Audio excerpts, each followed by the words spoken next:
Okay, we are now live.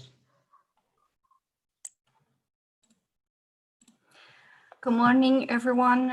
It is a pleasure to welcome you all to the second session of ICC's Brazil webinar series on servicification, manufacturing for export, custom regimes, and services inputs.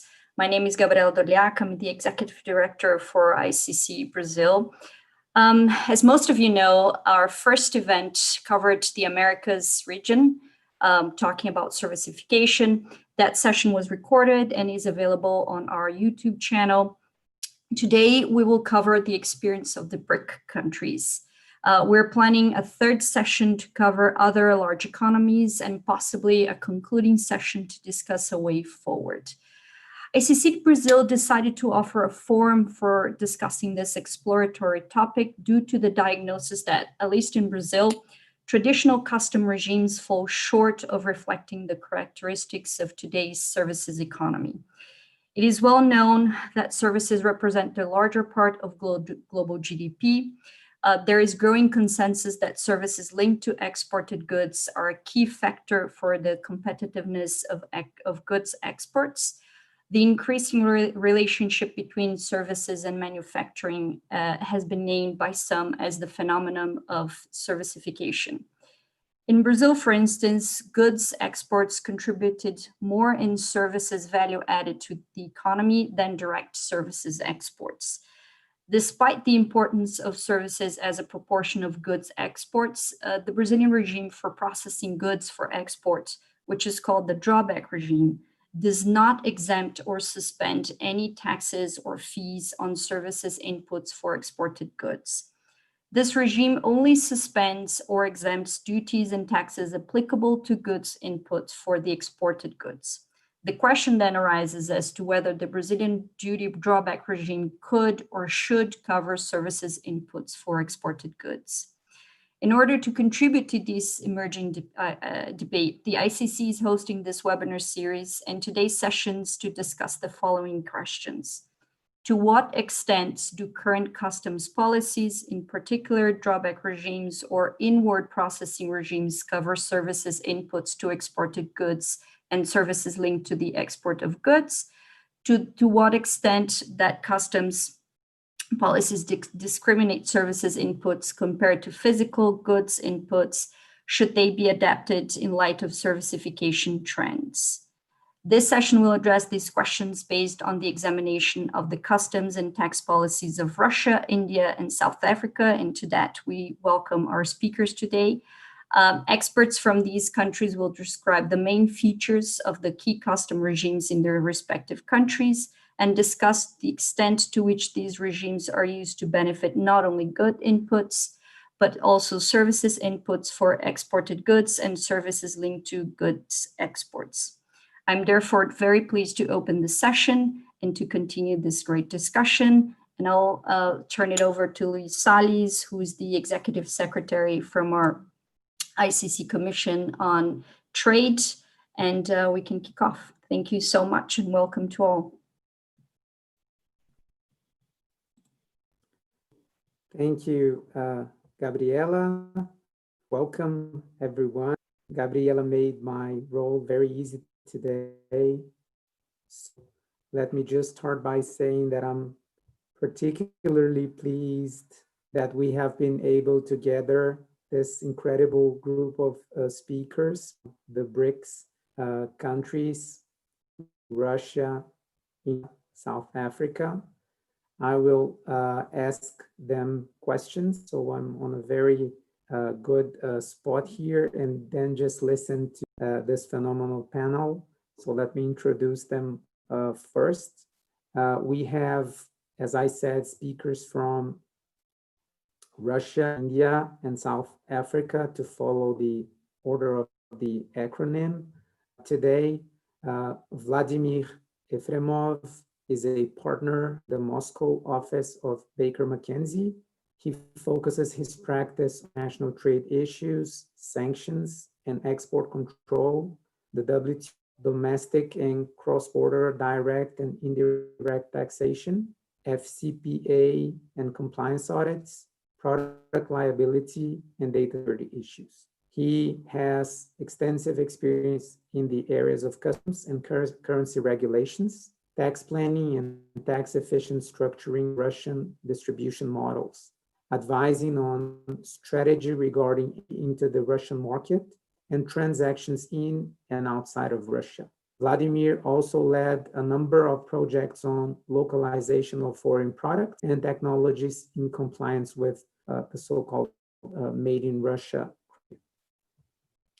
Sanjay Notani from India is a partner at ELP, and he heads economic laws practice, and he co-heads the international trade customs practice of the firm. He's a member of the Supreme Court Bar of India and the Maharashtra and Goa Bar Council, also of the American Bar Association, and he has the distinction of being appointed to ABA's steering group of the Export Controls and Economic Sanctions Committee representing Asia. Sanjay is also a member of the Pacific Bar Association, and the Customs and International Trade Bar Association represents various committees. He is recognized by major international directories and rankings amongst the world's, Asia's, and Asia's leading trade practitioners. Then from Africa, we have Emile Myburgh, who is an attorney of High Court of South Africa since 2000 and a foreign legal consultant of the Law Society of Brazil, our OAB, São Paulo section, since 2014. He graduated with a BCom, LLB, and LLM from the University of Stellenbosch, South Africa. Between 2000 and 2002, Emile gave us the pleasure to work here in Brazil, to Brazilians. He worked at a major Brazilian law firm in Sao Paulo, and he was the first South African attorney to actually work in Brazil. Since 2003, his focus is providing commercial and aviation legal service, primarily to Brazilian companies in South Africa, as well as to assist African companies in Brazil, Angola, and Mozambique. Clientele includes blue chip Brazilian, Angolan, and South African companies in the automotive, construction, financial, and aviation sectors. He's a member of the National Association of Automobile Manufacturers of South Africa, Legal Forum, representing the interest of a Brazilian bus manufacturer, Marco Polo. And in his time, he's also a private pilot, currently working to obtain commercial pilot's license. So welcome, everyone. Thank you very much for joining us today. And let's to our questions. Our first question is, what are the main customs regimes covering manufacturing exports in each of your countries? And to start answering this question, I would suggest that we follow the order of the acronym to begin with. So we would start with Russia, then India, then Africa. Vladimir, would you please let us know a little bit about your main customs?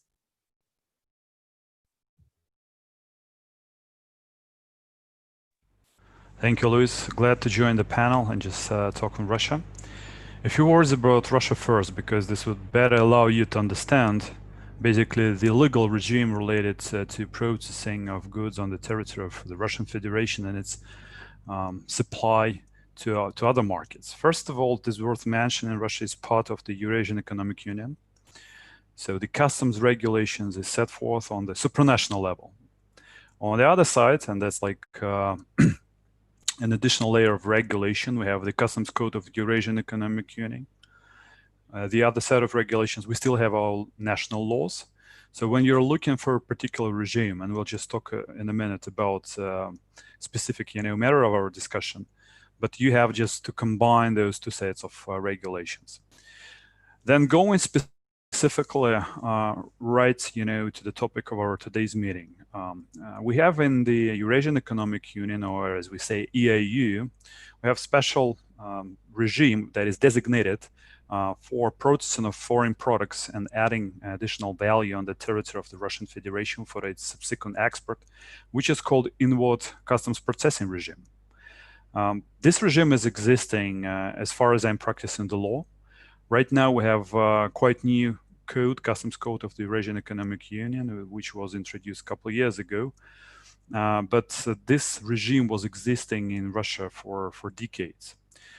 Business people, because I'm an attorney, I'm a lawyer, but business people, they traditionally use another term. They don't say inward customs processing regime. That's, too long, too lengthy. So they just sell tolling.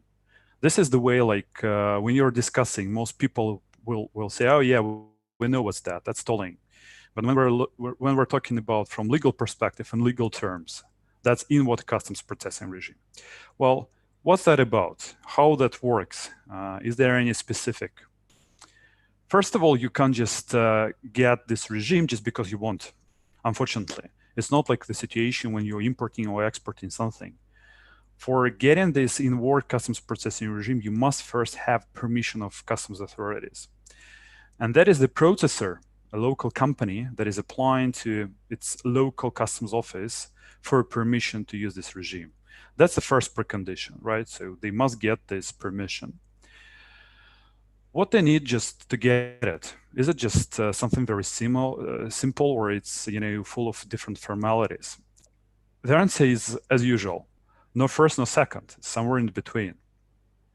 The company that will be processing and applying this regime will need to explain basically what it is going to do, what type of processing operations is going to apply, what type of services it will add. We'll talk about that in the second part of our presentation, of our panel discussion. And based on this presented algorithm, because not all processing operations are allowed, right?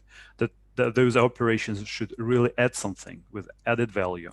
If you're going to store something for a while or just to reproduce, duplicate some products, that unfortunately won't apply under the regime as it works in Russia. So you will have to really add some complicated, significant industrial operations. Then it will fly, then it will work. What customs is also paying attention to, of course, it is quite clear if someone is supplying some raw materials or equipment, let's say, that needs to be reprocessed or installed or something, it is quite clear that the local processor has some special knowledge, some special experience. But on the other side, likely because that entity is located in Russia, it will use some local materials. So there will be waste. There is possibility that the local processor will be just substituting some parts. So it is critically important to get permission to declare this regime, to explain how you may basically identify those materials that are being imported.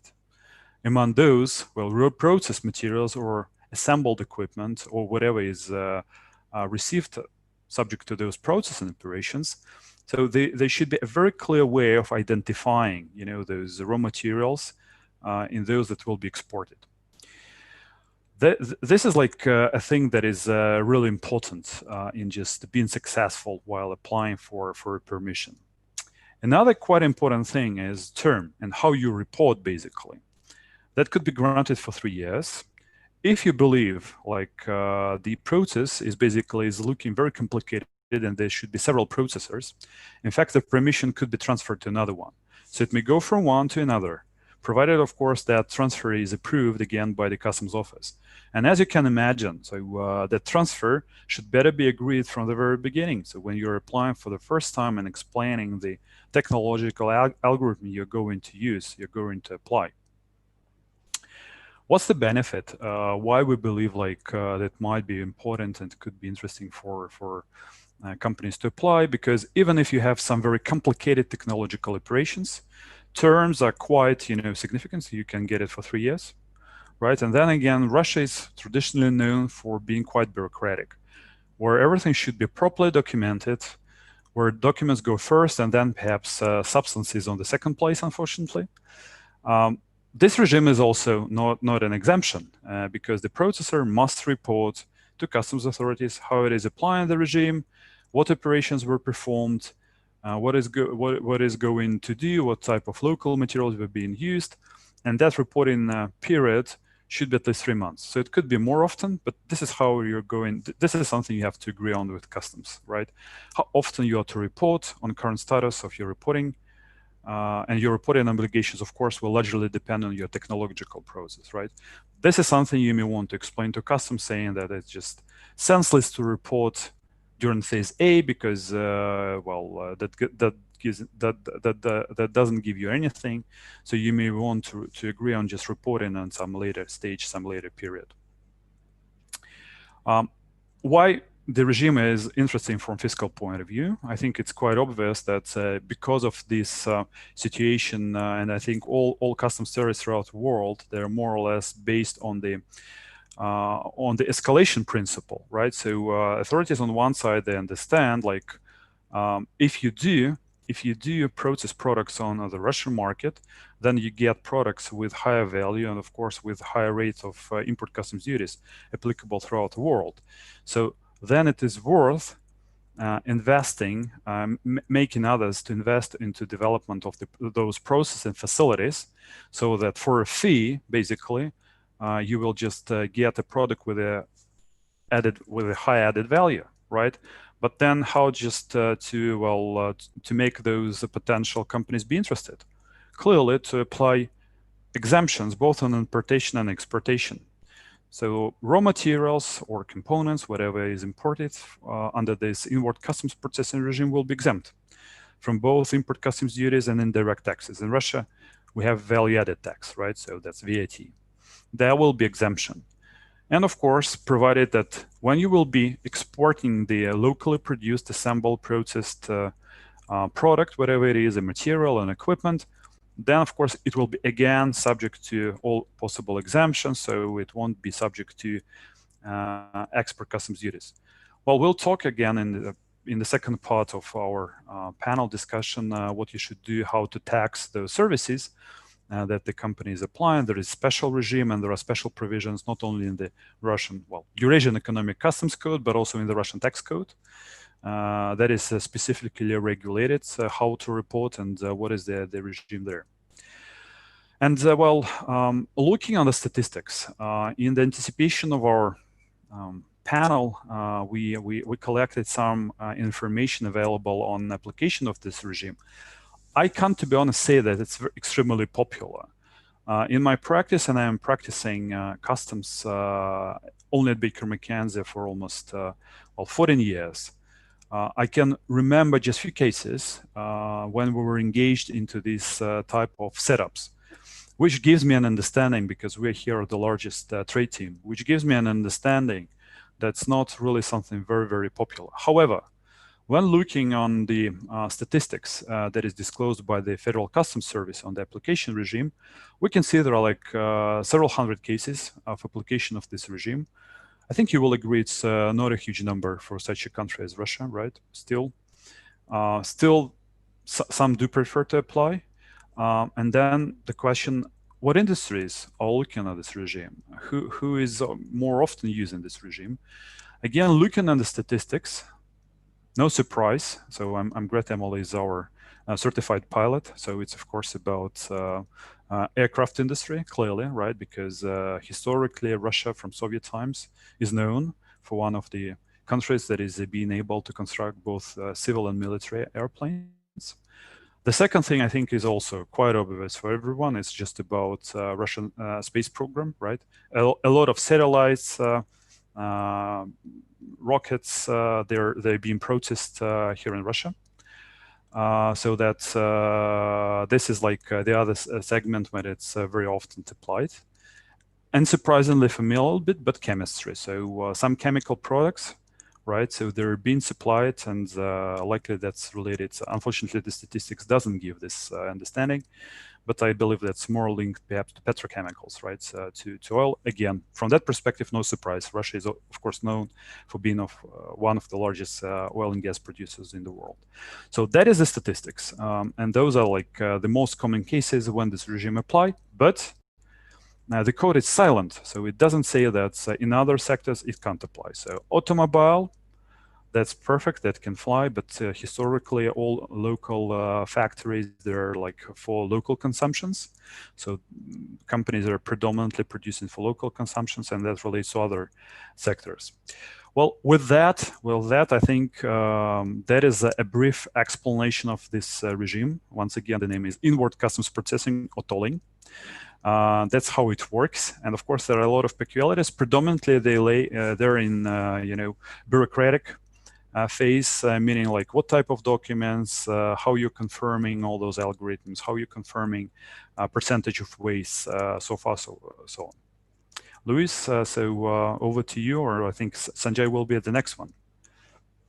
Thank you so much, Vladimir. Very clear, interesting. Sanjay, would you tell us a little bit about the Indian regimes?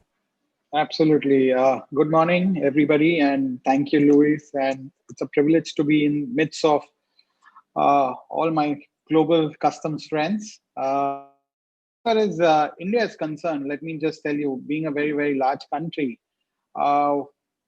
it's not an easy one. It's a very complex and a complicated one, which helps lawyers like us to thrive since almost last 20 years.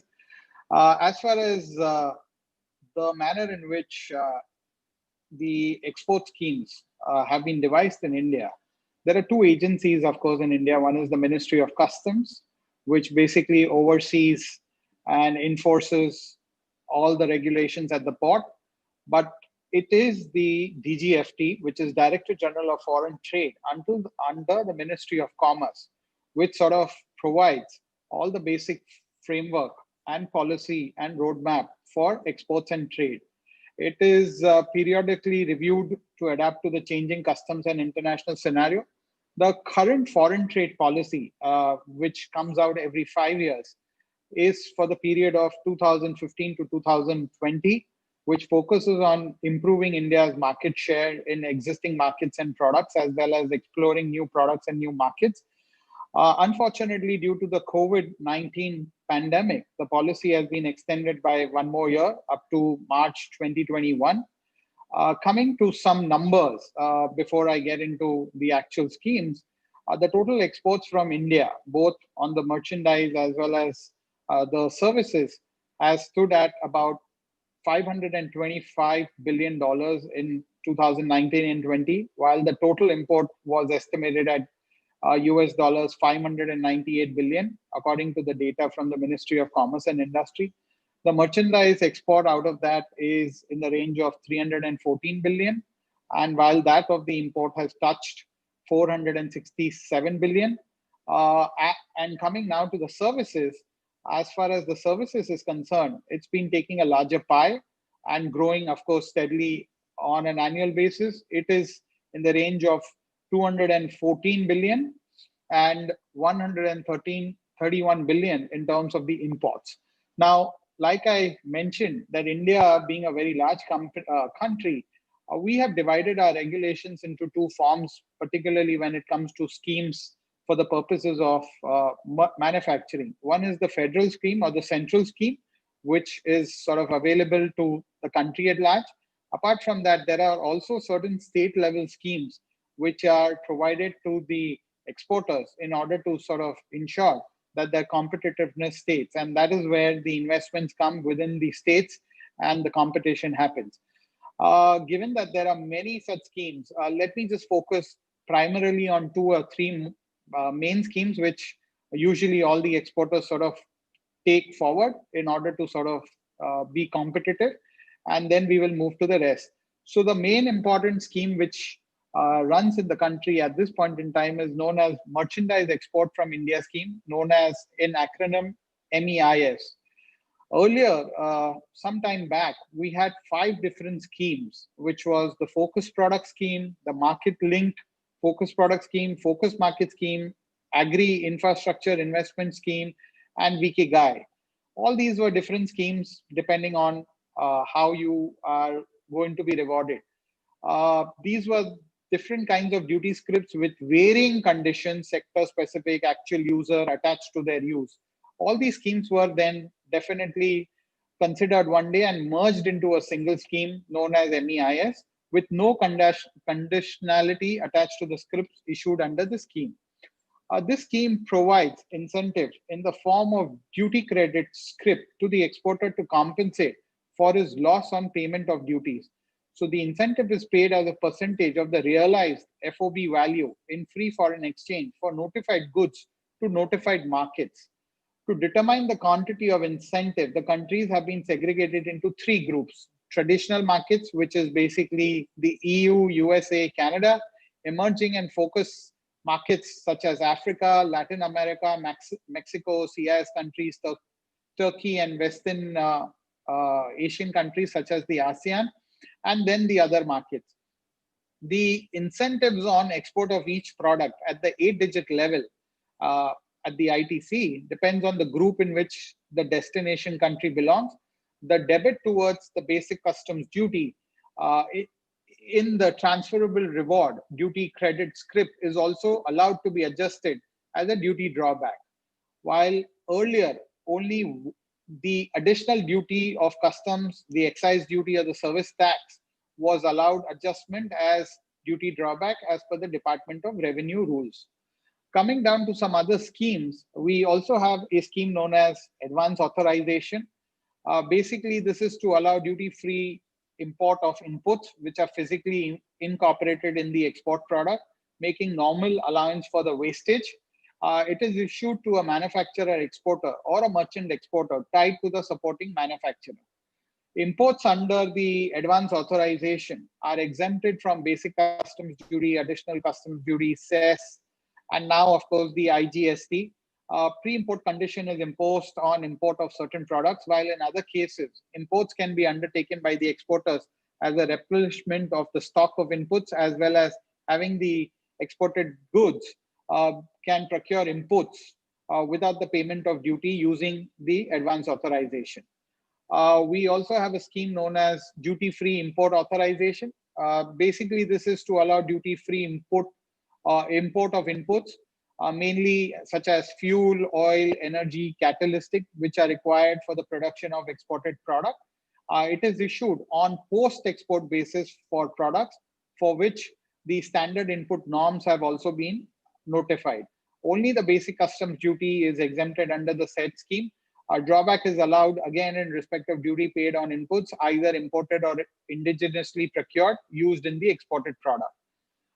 Coming to the third big scheme, something known as Export Promotion Capital Goods Scheme. This is now to facilitate the import of capital goods for producing quality goods and services and enhances manufacturing competitiveness.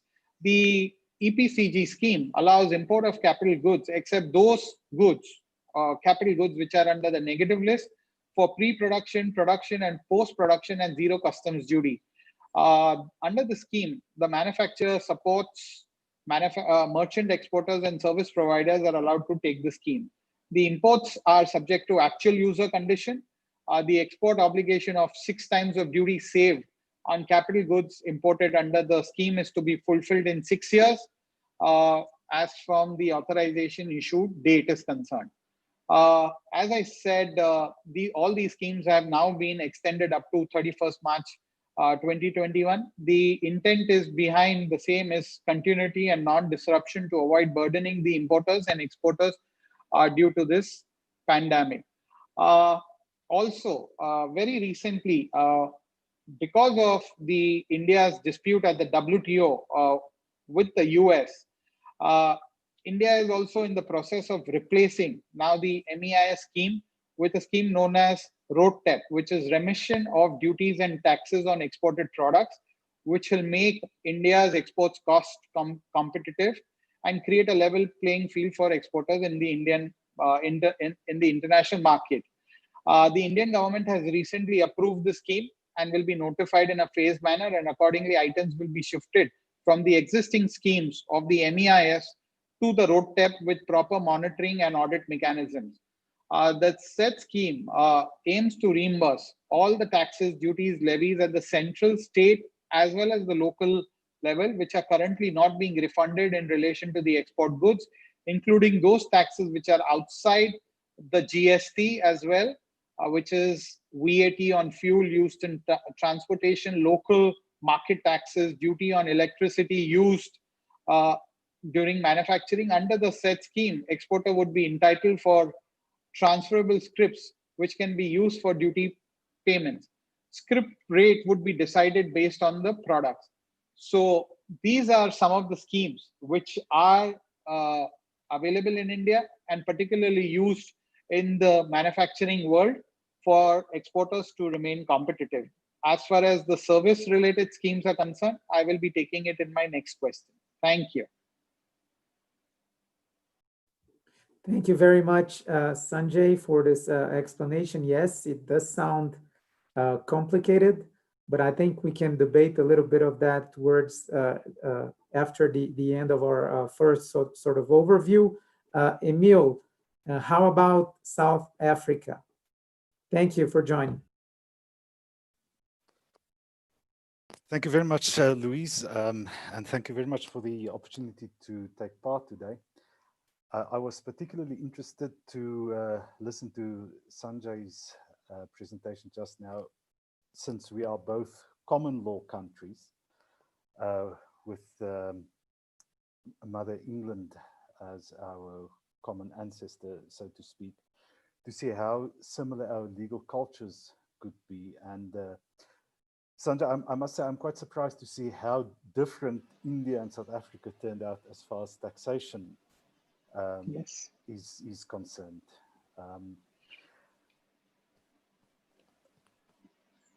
I think the most important thing to remember when dealing with South Africa, whether it's in tax or any other aspect, is the South African government policy of development.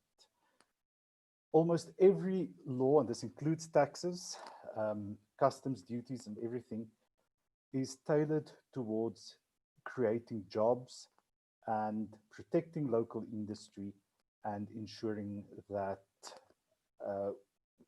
South African jobs are protected as far as possible. Two other things to keep in mind when dealing with South Africa is that South Africa forms part of the South African Customs Union, which is the oldest customs union in the world. It was founded in 1910. And the members of this union are South Africa, Namibia, Botswana, Lesotho, and Swaziland, although Swaziland is nowadays known as Eswatini. These countries operate as a single unit when it comes to import and export. So we've got the same customs duties, the same import rates. So when you're considering exporting to South Africa or exporting from South Africa to another country, it's useful to keep in mind that you actually get 5 countries for the price of 1, so to speak. Another important consideration is also SADC, which is the Southern African Development Community, which in addition to the countries forming part of SACU that I've just mentioned, also include almost all of the countries in the southern portion of Africa. These are notable countries like Angola, the Comoros Islands, the DRC, Democratic Republic of Congo, Madagascar, Malawi, Mauritius, Mozambique, Seychelles, Tanzania, Zambia, and Zimbabwe. That's not a customs union, but for the purposes of exports, there are massive reductions on import duties in those countries. And what also helps, and this is getting back to the idea of creating jobs, is because South Africa wants to attract foreign investment, it does allow beneficiation for exports to those countries. For example, and I take here a Brazilian company like Marco Polo, they import chassis from other countries, provided that a certain portion of the exported product is then manufactured or worked on in South Africa. It can then be imported into one of the other countries free of duties. So that's just a quick background of the geographical advantages here in South Africa. The legislative regimes are the South African Customs and Excise Act, which is a rather old law. It comes from 1964. It's supposed to be updated. There's a new act already published, but it hasn't been promulgated yet, despite it being promulgated 14 years ago, which aims to modernize the South African customs laws. And it was interesting listening to Vladimir's presentation about VAT. South Africa has a very good and strong value-added tax regime, and that plays a very important part in our import and export regime. So, for example, although our Customs Act does provide for rebates and drawbacks in a very complicated manner under the 1964 Act, it will be far more simpler under the new Act when that finally gets into force. It is really VAT that is the main driver in getting tax rebates and refunds, and not so much import duties. Import duties in South Africa are once again primarily used to protect local industry. So you will find that import duties are payable on products where there are suitable equivalent South African alternatives. So the purpose is to encourage South African industries to buy locally and not so much to rely on imports. However, if you import with the purpose to export, then the drawbacks are available, but otherwise they're not. I believe that might be a similar situation in other countries as well. Talking from the perspective of the automotive industry, there's an additional bugbear here in South Africa, which is in the form of a law called the National Regulator for Compulsory Specifications, which imposes duties and taxes on products and components to which a minimum specification applies. There's a long list of components that need to comply with certain minimum requirements. And in order to obtain certification for these components, every manufacturer has to pay a fee. Some of these fees are quite hefty. And these fees are also payable even if the products are exported.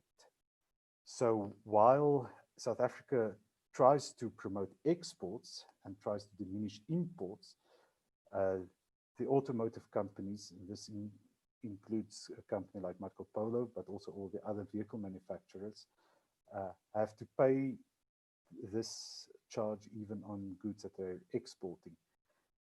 The industry as a whole was considering taking the government to court to say that it's not fair to tax exports, especially bearing in mind that exports are basically VAT-free and also subject to drawbacks of import duties. It's worth just elaborating quickly on value-added tax, because that's by far our most sophisticated law and tax, and specifically also applies to services. I will deal more with how that applies to services, imported services in the second part. But all imported goods are subject, in addition to import duties when they do apply, but they're also subject to value-added tax. And the importer can get that tax, the value-added tax, back when he sells the goods or when he exports the goods. So the first thing most companies do in South Africa when they want to import or export is to register for VAT before they register as importers or exporters. but I will deal with that in more detail in the second part. Okay, thank you, the three of you. We will now jump to our second part of the structured discussion. Before that, let me try to encourage the people attending, if they want to send in questions, we are collecting them and we'll try to address them at the end of this part. So we've talked about the main customs regimes in each country. And as some of you anticipated, the idea now is to discuss how do those regimes or some of these regimes apply to the goods services relationship, and how the regimes tackle services that are used as inputs or associated to the exports of goods. So to change the initial order a bit, I think we will begin with Sanjay Notani from India. Then we move on to Emile Myburgh from South Africa, and then Vladimir Efremov from Russia. So Sanjay, if you would please address that relationship. Thank you. Sure. Thank you so much. Coming as far as now the relationship between service inputs and exports are concerned, as far as India is concerned,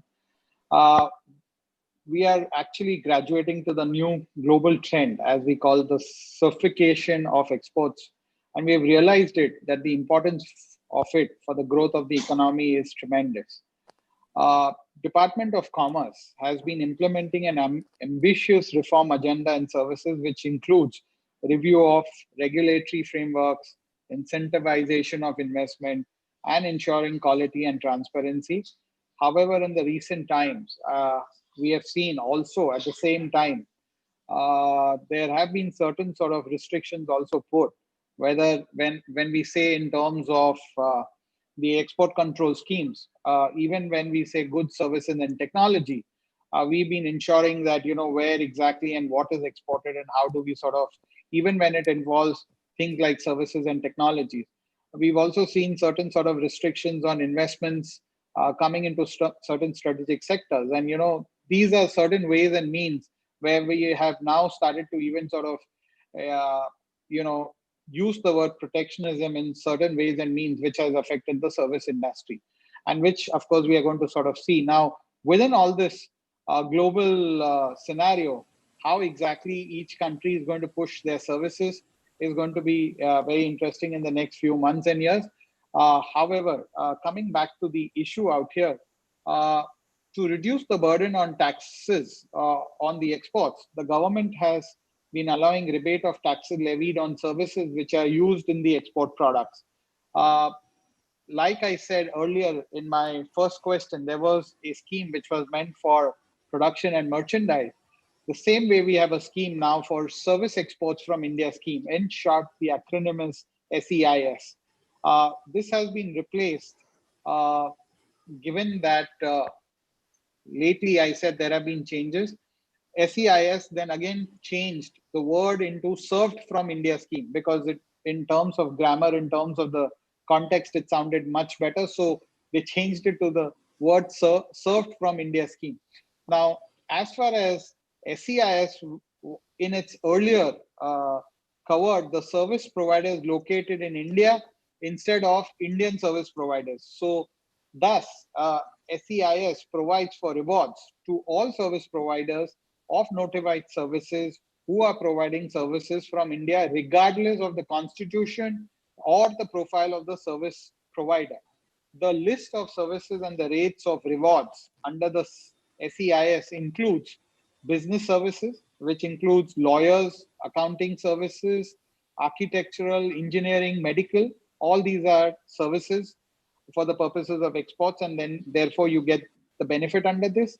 It also sort of extends to the research and development services, which is either in the streams of communication, transport, educational, tourism. So all these entities and all these services now get the benefit under this. The rate of reward based on the net foreign exchange earned generally is in the range of between 3 to 5%. The reward issued is in the form of a duty credit scheme, which is no longer with the actual user condition as it was previously, and it is not restricted to any usage for specified type of goods, but be freely transferable and usable for all types of goods and services, which currently now India is under the GST. Debits also on procurement of services and goods. The debits are eligible for drawback, and in a way to sort of conclude, either you take under the MEIS or you take under the SEIS. Benefits are also extended to the SEZ units also. The scripts issued under the said schemes and goods imported against it are freely transferable. Scripts are used for payments of customs duties on imports, capital goods with few exceptions, whether it is anything on GST, on domestic procurement, basic custom cash, or a debit to script can be taken as duty drawback if inputs are used for exports. Like I said, even the EPCG scheme, which was primarily for capital goods and the manufacturing, are also the same. EPCG scheme is also available for service sectors, particularly where the capital goods are being invested in the service industry. So especially when you say servers, when you say computers, any of those kinds of equipments will fall under the capital goods. And if it is required for the purposes of service exports, these schemes, of course, boost manufacturing with improved technology imports. Coming very quickly, with the introduction of GST within the country, some of these incentives continue. And let me give you a little sort of heads up onto this. Exports under the GST in India are treated by the government as zero-rated supply. This means the exporter can claim input tax credit for the product exported, and he or she does not need to pay GST on the export transaction. An exporter of goods or services or both are declared zero rated under the GST, which can claim a refund for zero rated supplies. They need to file for the refund on the common portal directly or via the facilitation center. Exporter needs to file a shipping bill, which was considered as an application for the refund of the IGST. The supply of goods or services to the following would be treated as exports under the GST, whether the supply of goods by a registered person under the advance authorization, supply made to an EOU, which is an export-oriented undertaking, or a hardware technology park unit, or a software technology park, biotechnology park. All these can avail these GST benefits. Supply of capital goods by a registered person against an export promotion capital goods scheme. Supply of gold by a bank or a public sector undertaking against an advance authorization as per the customs law. So an exporter would be eligible to claim refund under the following options. He may export under a bond without the payment of IGST and claim refund of unutilized input tax credit. He may export on payment of IGST and claim refund of IGST paid on goods and services. The SEZ developer or the SEZ unit receiving zero rated supply can claim refund of IGST paid on supply to SEZ. Alternatively, the exporter has an option to discharge IGST on export of goods and services and utilize the input tax credit availed on inputs and input services which are used in the manufacture of exported goods and services. So this is the whole sort of scenario as far as the services are concerned. With the GST being introduced, duty drawback norms have also been amended to grant, whether it's a central GST or IGST benefits on use of inputs and input services in export products. In a very recent study by the OECD survey, which was conducted for India in 2019, it has been reported that a multilateral cut in service trade restrictions would benefit India largely. Therefore, while the traditional policies have continued to remain, India is taking measures to incentivize the use of service inputs in the manufacturing of industry. And also, as far as the global exhibitions of services are being held annually by the government to showcase India's strength in the service sector, knowing fully that the service sector is an area of great potential for India's trade and economy and helping its own agenda items, whether it's jobs, foreign exchange, and given that we have a very large young population which is educated, these kinds of schemes would definitely help the service sector in India. Thank you, Sanjay. Just a quick clarification question. The SEIS,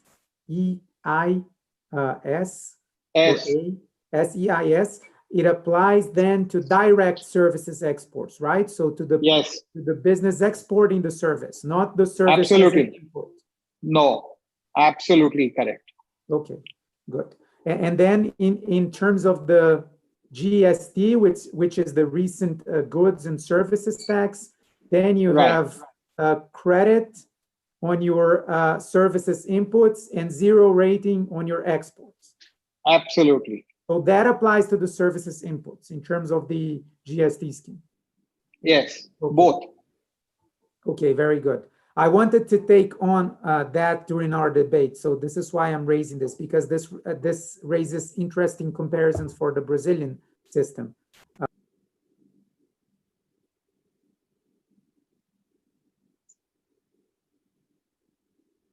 I said we would move to South Africa. So Emile? Okay, thank you, Luiz. I just want to know if I'm a bit clearer now. Good. Okay, with regards to services, both imports and exports, services are not subject to any customs duties.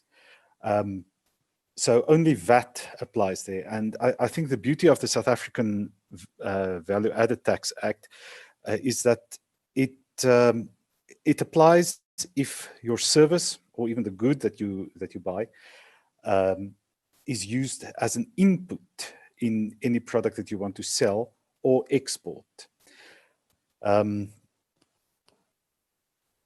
What's important to notice, though, is that our Value Added Tax Act says that VAT applies on the supply by any vendor of goods or services supplied by him on or after the commencement date of this law, on the importation of any goods into the Republic of South Africa by any person, or the supply of any imported services by any person on or after the commencement date. So I think it's just useful to just have a quick look at what is VAT.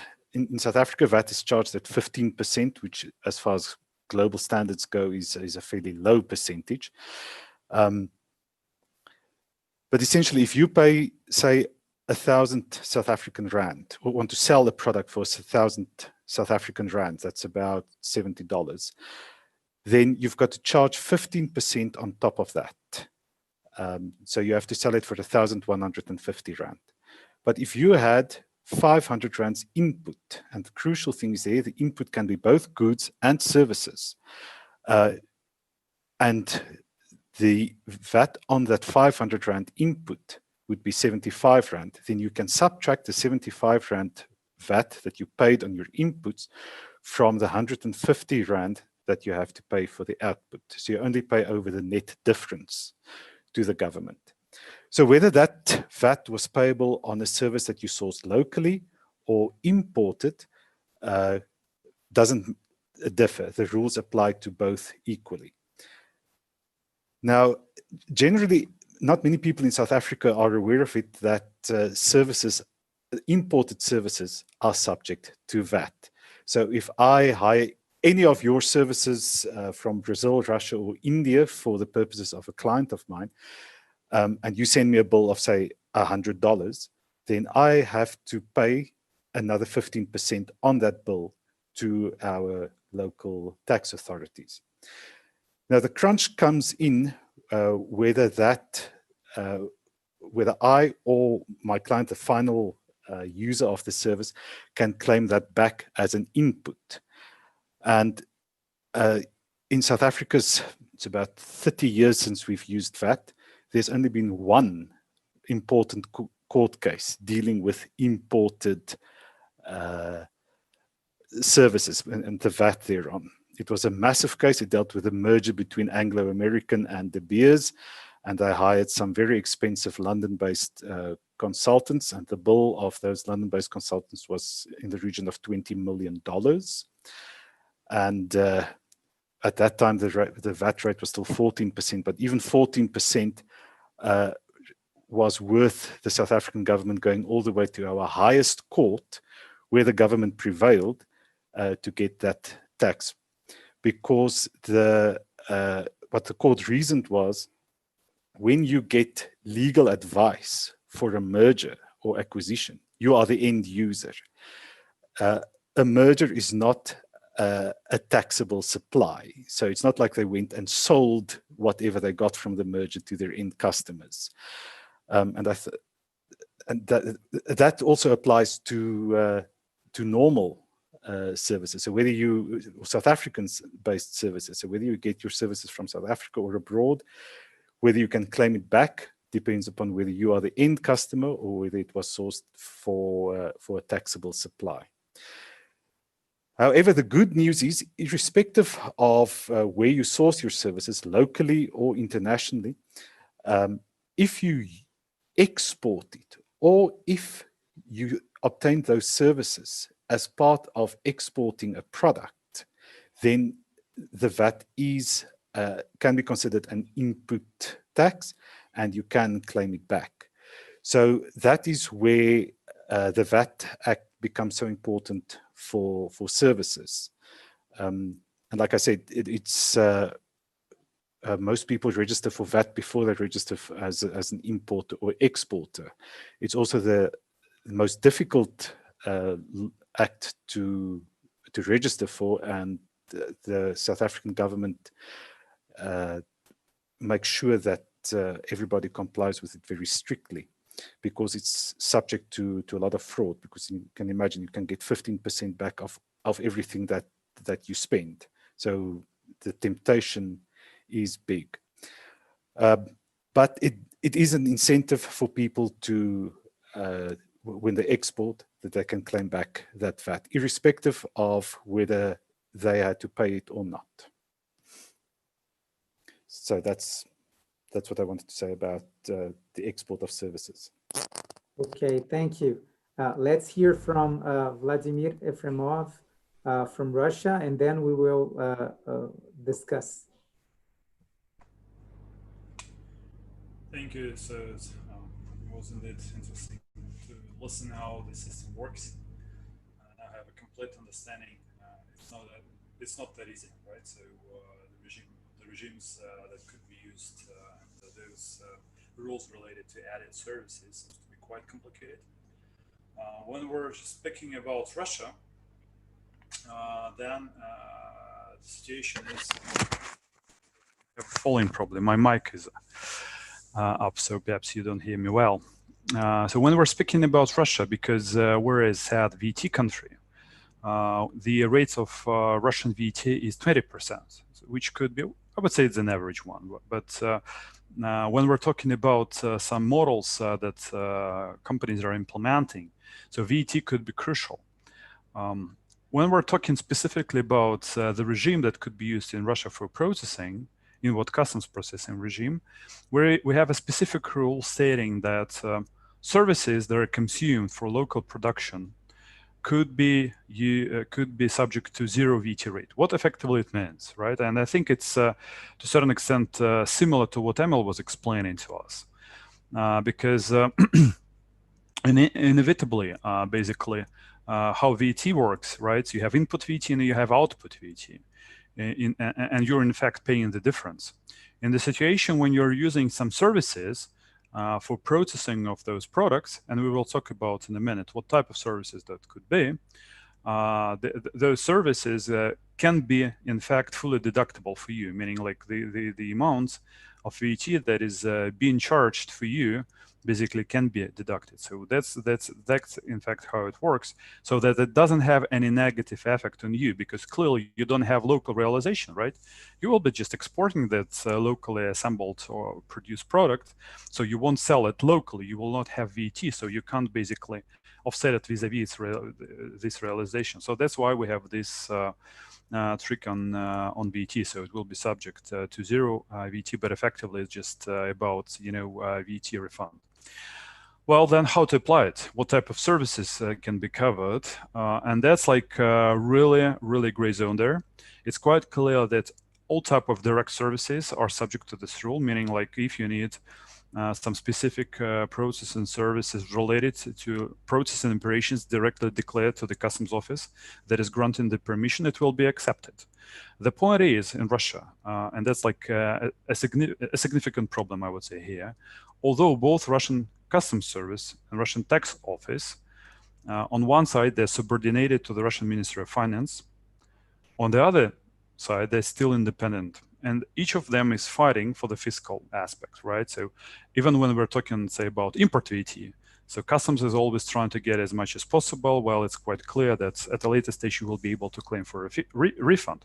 So, and that is exactly the situation again about VAT on input. So customs is in its permission, in fact, is granting the right when you're approving the technological process almost to everything, right? But the tax office is saying, okay, to confirm your right to apply this VAT exemption, you have to do that within 180 days.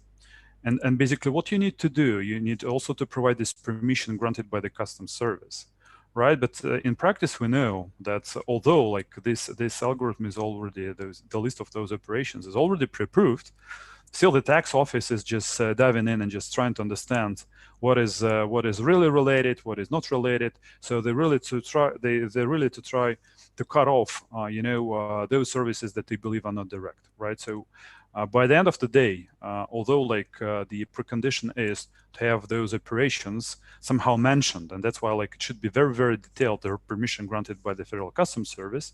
But still, like when you're going to Russian tax office for getting this confirmation of the zero rate of VAT on services, well, you should be ready to be in a dispute. And there are like court cases, of course, because there is something the Russian tax office is losing, and they're not happy of confirming this right. Well, that's very simple, I would say, on one side. But on the other is always, because as I have already mentioned, Russia is quite bureaucratic. So attention is always to documents, what is indicated there, and how the applicant of this regime is formulating a list of those services. That is important for being successful in terms of confirmation of zero VAT. If you fail, if the applicant fails, then a standard rate would apply, 20% rate. So that is, of course, making the difference. With that, over to Luiz. Happy to discuss with my colleagues any questions you may have. Thank you very much.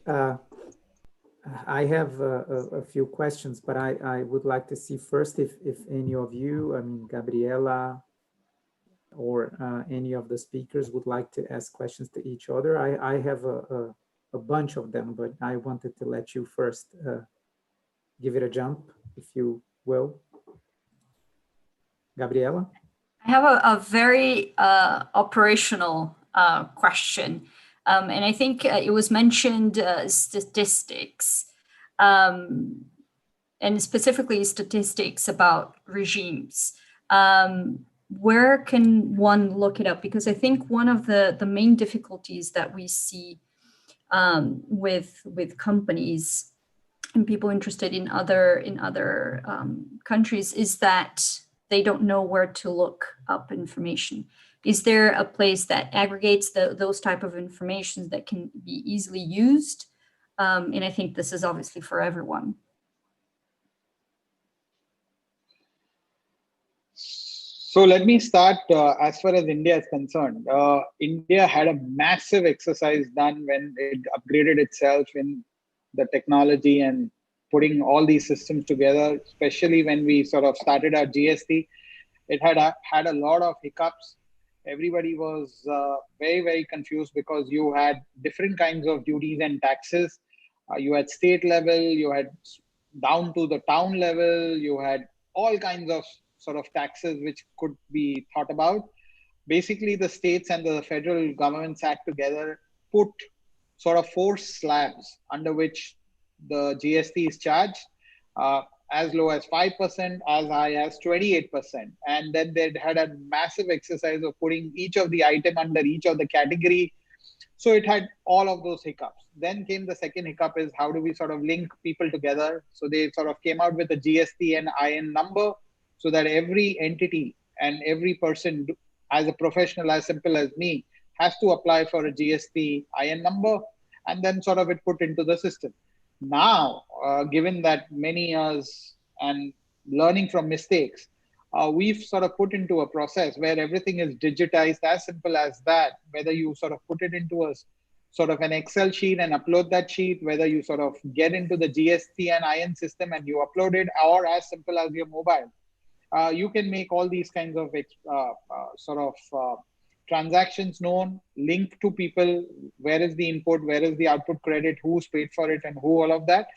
And last and not the least, because of all this technology which has helped us, India actually has a very sort of a transparent system where actually every quarter, the Ministry of Finance comes out with a report saying, on this quarter, what were the GST payments, what kinds of payments were sort of given back to the government, how much of it was for federal purposes, how much was it for state purposes, and you have all these numbers around, including the Ministry of Commerce and Industry comes out with these numbers of exports and imports.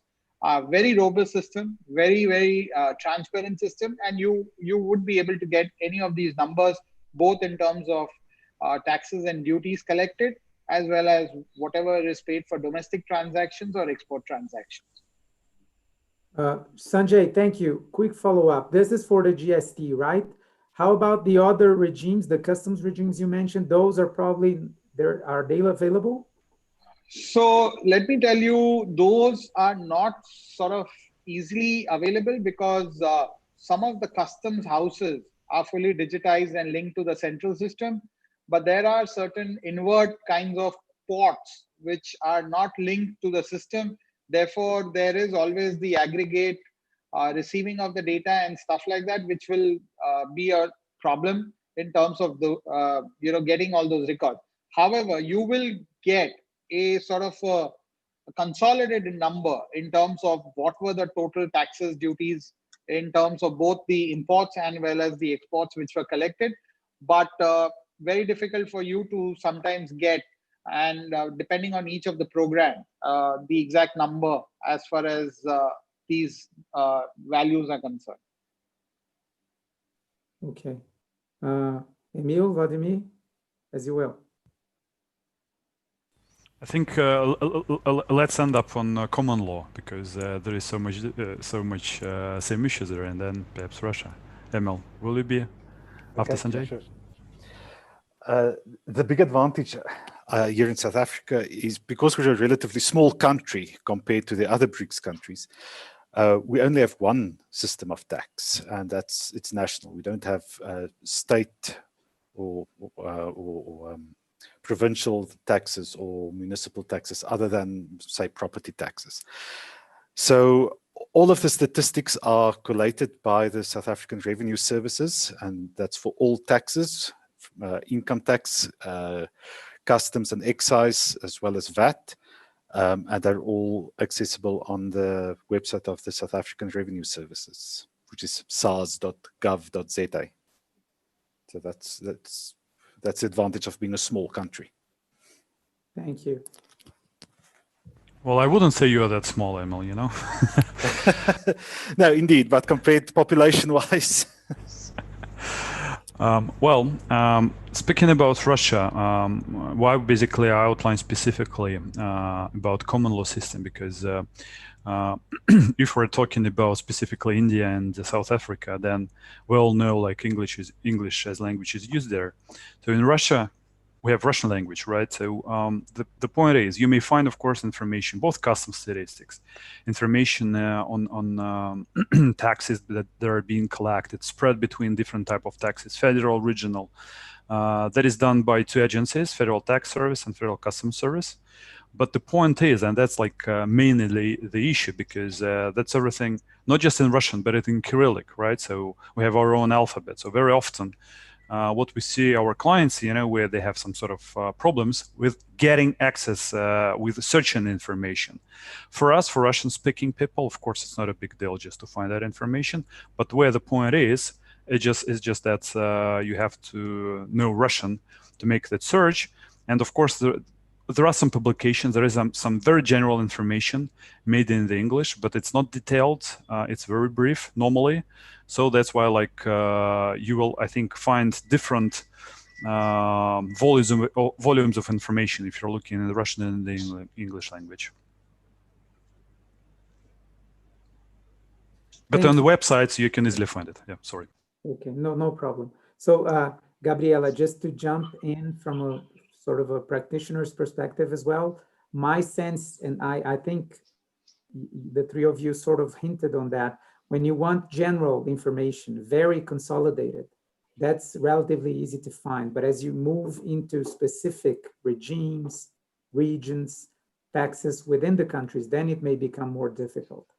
And I think in that sense, Brazil, of the three sort of presentations and answers we've heard, looks similar to India in terms of having a fragmented kind of structure and in terms of the complexity of the regime. Now, but I wanted to ask one question, and at the end we can comment on it. But I think, Sanjay, India has done a tremendous effort simplifying its complexities.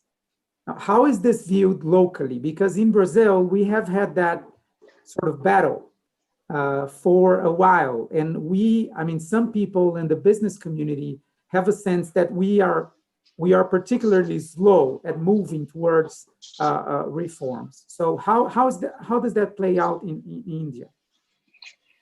So let me sort of explain it to you that when we started this massive exercise of coming and converging a system of GST, we had an absolute crazy job with the country, because we had taxes as small as local taxes, known as market taxes, municipal taxes within the state. Then we had state taxes, and all this comes, of course, because of the Constitution of India, which said that there are certain sort of things for which a state can be taxing. There are certain sort of things only a federal can be. So actually, we had to sort of go back and ratify the Constitution in order to sort of come out with this GST. The states and the center sat together. It was years and years of meeting together to say how much is the revenue loss, how much is the gain. In one part of the country, if the tax is something like this, after I take a product and add all the taxes together, it may sound like 36%, but in the other state, it is absolutely like 10%. How do we sort of get around all of these equalization of losses and gains for the state as much as center, but ultimately also pushing the whole economy in a direction to ensure that not only the domestic industries, but also the foreign direct investments which are coming into the country actually enjoy this, which then gives a sort of a very clear system for that.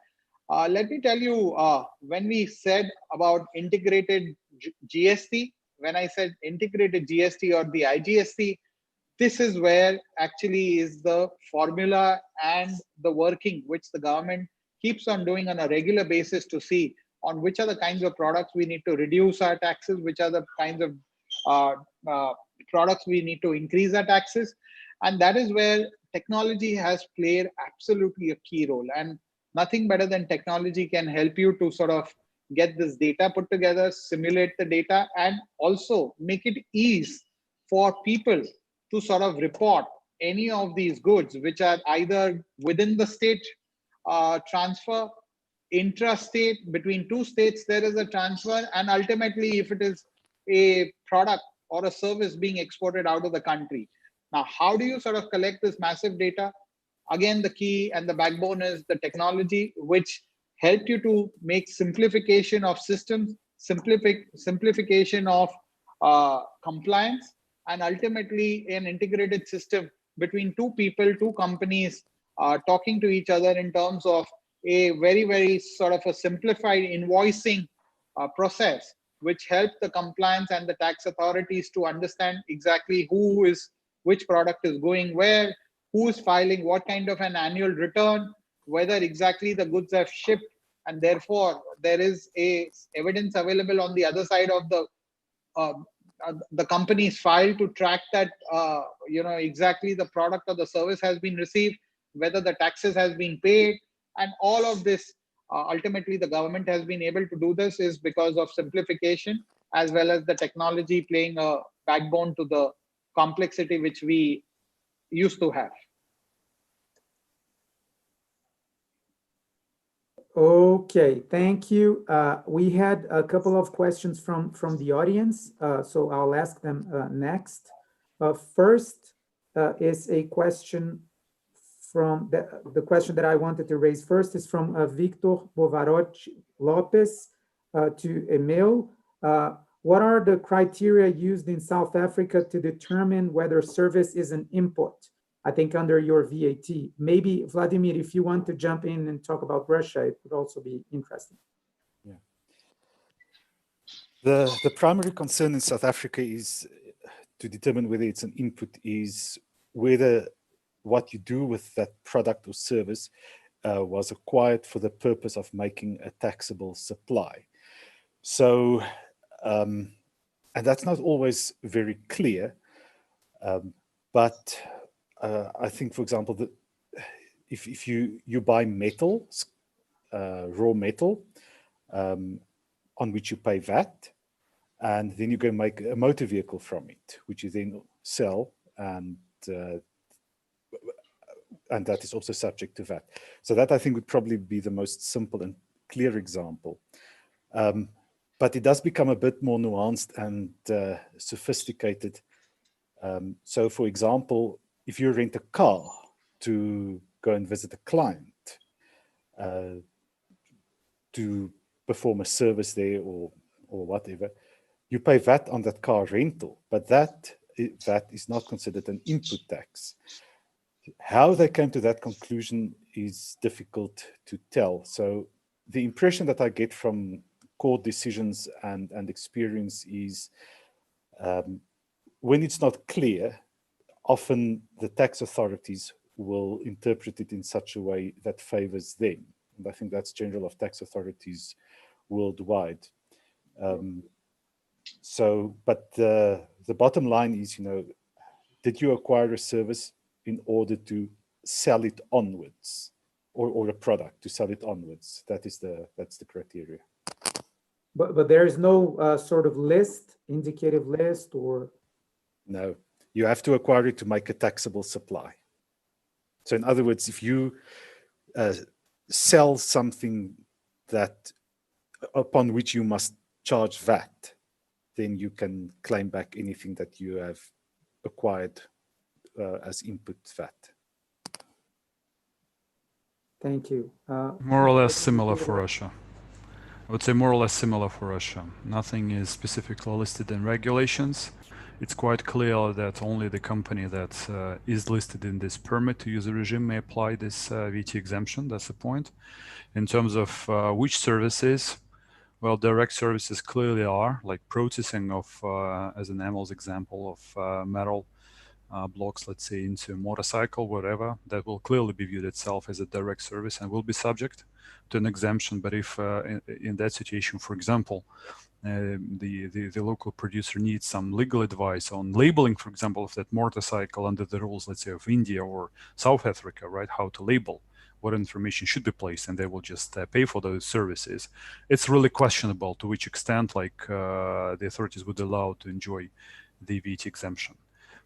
So we have, as always, tax authorities, how they will interpret everything in favor of them, and just negatively with respect to the taxpayer. So no surprise, I think tax authorities are the same throughout the world. Okay, thank you. We had another question from Claudia Orsolon from the audience. So it refers to the drawback regime. So regarding the drawback regime, is it possible to use that regime to import machinery and equipment for production, for exports in any of your countries, or only for raw material imports and inputs? So let's start with, I think, India.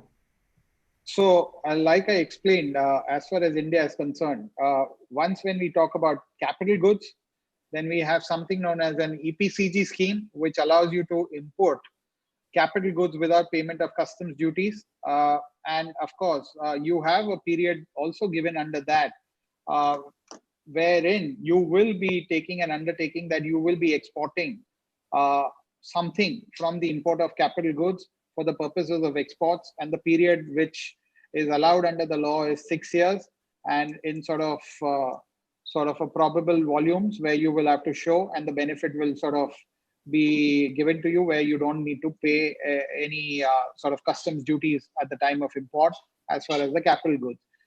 Same way as we talk about advance authorization or the duty drawback schemes which we have in India, where any inputs which are used for the purposes of exports or deemed exports will be allowed to you on no payment of customs duties. Depending on, then also we have other schemes where particularly, like we said, whether it's on fuel or whether it is on certain other products, we have these duty drawback schemes available ultimately, whether it's for inputs or for the purposes of consumables, and taken into consideration. Those schemes are all available and very clear. In fact, to the extent, let me just tell you, for certain sectors or certain industries, we also have something known as standard input-output norms. So that if you are in a steel industry, particularly if you import iron ore, you import any of those, exactly if you are going to make 1 metric ton of steel, which is going to be exported, how much input is required for that, to the extent you will have to sort of call only for that import, that quantity, taking into consideration the wastage, you will be allowed to import. You'll be required not to pay any duty, or if you've paid any duty and you actually then go back and export and then take your refund. So to that extent, these schemes are flexible and available to the exporters from India. Thank you. Vladimir? When we're talking about Russia, there is no prohibition to import equipment. In the example I provided, like productions of satellites for space, mutual space programs, right? So this is exactly an example, but you must substantiate basically what type of processing operations you're going to undertake with respect to the equipment, right, that will be importing. So I think it will be to a certain extent, I can't say harder to prove you need this regime, but clearly, right, the reason why, for example, you're importing some raw materials and then why you're importing some equipment that is ready for use. So perhaps it will be to a certain extent a little bit difficult. But if you have all documents and contracts in place explaining the processing operations, that shouldn't be an issue. Okay, and what if I want to import the machinery to use during my processing operations, not as the processing, the product to be processed, but the machinery that will perform the processing? As a tool, Yeah. Okay. The tool itself. Well, that's discretionary. Looking right on the regulations, I would say it's not that regulated. Again, you have to prove, right? And Sanjay has just mentioned about those norms, waste norms. Well, we also have it, right? So that will need to be used like in combination. Why you can't use some local materials, local equipment? Why you need just to import some tools from outside of Eurasian Economic Union, Russia? So that will need to be explained. Again, it's not that straightforward as in the situation with materials. And that's unfortunately a discretion of customs to take up. Well, if you and issue the decision yes or no there. Okay, thank you, Emile. Well, in South Africa, every item that is subject to import duties is contained in a schedule to the Customs Act. So if you import equipment, you must go and look whether that specific equipment is contained in the schedule, and if it is there, it will be next to its applicable import duty, and then you must pay import duty on it and VAT. If it's going to be exported, then it's much more likely that the product will end up in a customs warehouse where it's not subject to any import duties or VAT, but provided that it is exported. The period in South Africa is 2 years. So, yeah, and that often happens. I mean, I'm thinking again of the example of Marco Polo. Some of the very fancy double-decker buses that they produce are not manufactured locally in South Africa, but the local company acts as the agent for the Brazilian company, and then they take orders from neighboring countries like, say, Zambia or Zimbabwe. So the bus is offloaded in Durban. It's taken straight under bond to a customs warehouse, and then it's eventually driven out to its destination. All subject, of course, to strict documentation. We did have a matter a few years ago where they took the bus for a test drive, and our customs or tax authorities viewed that as an import and wanted to claim VAT and import duties. We eventually prevailed there because the bus was eventually exported, but that's how things work over here. Thank you. I think we're reaching the end of our session. I don't know, Gabriella, would you like to say anything? No, just to thank you all. This was really, really interesting. It's not an easy subject, but I think it's incredibly healthy to have these conversations to understand what other countries do and how we can improve our own system. Luiz, you're on mute. Yeah, I would like to give each of you a minute or two to conclude. Before that, let me just say in support of Gabriella that this was a very, very rich, dense session. I think at least I learned a lot from it. And as we hear from the experience of the different countries, I think for our work at the Commission, ICC Brazil, and our discussions, it becomes more and more clear how customs and tax matters, they mirror one another. And depending on the tax structure, you may have to go heavier on your customs regimes or the other way around. So we saw, I think, taking into account the experience of the last in our first session, in this session in particular, where you have strong, smooth systems, be them related to a retail kind of tax or a VAT, provided that you alleviate the taxation down the chain on services, you don't need to put a lot of strength on your customs regimes as they apply to services imports. Now, as Gabriella mentioned at the beginning, one of our issues in Brazil is sometimes we speak at these foreign events and we say that we have a VAT or VATs in Brazil, but we have at least 4 different VATs, and they don't apply the magic of zero rating, I think, as well as it is applied in some of the other VAT countries. So we have a lot of tax residues that accumulate down the chain and which are considerably costly for exporters.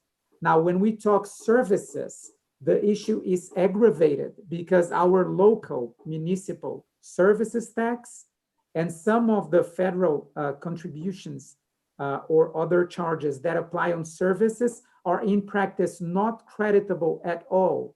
So they become an effective cost on exporters. And as we integrate services and goods more and more, that becomes a heavier burden for Brazilian business to carry, especially when, by hearing from other countries, we take into account that those issues are being addressed through your different customs regimes and or your tax regimes. So I think the experience has been, at least for us, incredible. I want to thank you again and give each of you a few moments for concluding remarks. Let's start with, let me check who hasn't been first.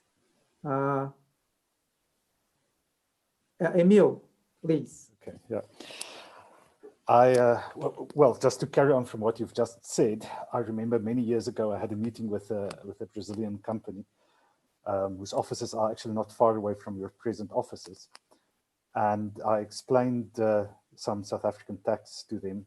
And you must understand, I think our tax system is very complicated. I mean, I try to simplify it, but I mean, it's not by no means a walk in the park. But I explained it to the client, you know, and after I was finished, the legal counsel looked up and said, you know, I'm really surprised about how simple it is in South Africa. And I thought to myself, that's obviously simple compared to Brazil. But added to another thing that you said, and I think it's maybe, you know, Brazilian politics at the moment and talking about reforms. I think it might be a bit stalled now, but still. South Africa has become a popular destination for many smaller Brazilian trading companies to use that as the basis for their imports and exports, buying from, say, China, importing into South Africa, and then exporting to clients they have elsewhere in the world at a profit rather than using it in South Africa. That brings about a whole bunch of other tax considerations, but mainly because of that. Thank you. Sanjay? Let me just copy exactly what Emile said. No tax regulation is ever going to be as easy and as what you would like. But let me just tell you, travel through the journey of last 20 years of my profession, I've seen to a large extent litigation in the country has come down. And interestingly, for my friends who do not know, actually in India, government is the largest litigator in the country. So, and that also more so only on issues of taxation. And that sort of brings a story that we are getting to see some winds of change where disputes and taxation issues are reducing. That doesn't mean that we will not have some large sort of corporations in terms of how they do business and some taxation issues on mergers and acquisitions and all of those kinds of issues, which we will get to see. But overall, at least the simplification is a road forward. We are getting to see that. So less of disputes and involvement for tax lawyers. And we see a lot of increase of technology and compliance kind of issues, which will definitely help the country to grow. And that is exactly what we should be aiming for. Thank you, Sanjay. Vladimir? Yeah, thank you. Speaking for Russia, I would say that as you may see on one side, the rules are to a certain extent very simple. And in my view, they're like understandable. Why? Because they're predominantly based on those outlined by the World Customs Organization. You won't find, you know, something extremely, you know, new compared to the regimes that are suggested there. The key for success in Russia is, of course, just have proper documents and have them in file, because I'm just repeating that several times. Russia is a country where the document itself with a proper wet signature and the stamp is just playing the most important role, right? So of course, like that has advantages, but very often, to be honest, disadvantages. Our today's topic is specifically designated to discuss this very complicated and specific regime, right? Well, they could be named differently in different locations, but we all understand the economic substance standing behind this concept, right? So because there are so many processing operations, because there are so many peculiarities, there is, I'm pretty much sure that so many things of technological nature that you can't predict. Well, then take into account that you will have to document all those things, right? I will say that that won't be likely an easy work here in Russia to apply the regime. Of course, there are like good chances for being successful, but still. And of course, like to echo what Sanjay is saying, here in Russia, we do litigate quite a lot with tax authorities and customs authorities. But if we're looking at the court system, I would say it's favoring state. So the major part of the major number of cases is still won by the state, right? So that's why, like, it's very important, perhaps, whatever you are doing, tax structuring, picking up proper customs regime, whatever. I would say it's very important from the scratch, just to have an understanding what you're doing, and be able to defend yourself. So the preparatory work here, I would say, is the key for success. Well, with that, I would like also to thank my dear colleagues for participation in this panel. It was really very interested, and just to say, take care, because the time, you know, it's a very difficult time right away. Thank you, everyone, for the great session then. And watch out for our next session, because this is not done yet. So we're going to hear from other countries and jurisdictions, and we look forward to seeing you